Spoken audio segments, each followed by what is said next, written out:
Russia appears to have defaulted on its international debt for the first time in over a century, after Western sanctions made the country's efforts to pay its overseas creditors impossible.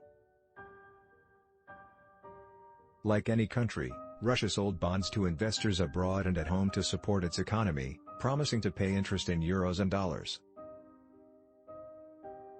But after Russia invaded Ukraine in February, the United States and Europe pushed to weaken the Russian war chest, freezing the country's access to foreign currency assets held overseas.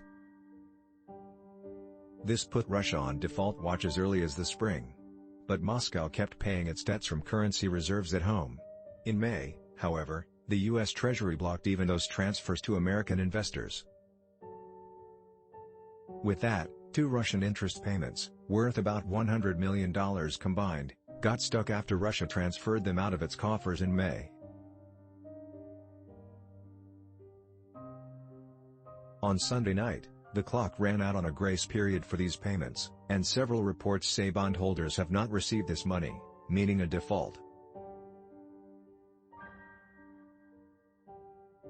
However, an official declaration of default is unlikely. Major credit ratings agencies, which might typically declare, face sanctions barring them from Russian business. And investors themselves may prefer to stay out of the limelight as they sort out how they might get at least part of their money back. The Kremlin on Monday called any default label unlawful, because the country does have the money and has been trying to pay. The latest workaround attempt involved Russia transferring rubles through its unsanctioned banks and inviting creditors to convert the money into euros or dollars. Russian Finance Minister Anton Siluanov has said for weeks that any default declaration would be artificial and manufactured by the West, because Russia had made the payment transfers before they were due, and it was up to the bondholders to claim their money. Politically, any default chaos would play into President Vladimir Putin's frequent argument at home, that Western sanctions are less about his actions in Ukraine and more about inflicting misery on the Russian people by any means necessary.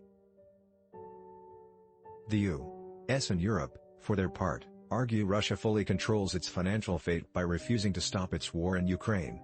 Russia last defaulted on its international debt in 1918, following the Bolshevik Revolution. In 1998, Russia defaulted on ruble-denominated bonds, which roiled global markets on edge from the Asian financial crisis. But now, Russia already faces most punishments that might befall an economy in default. Marquee businesses like McDonald's, Starbucks and Nike have left. Its financial system is increasingly isolated. The ratings agencies have already downgraded it.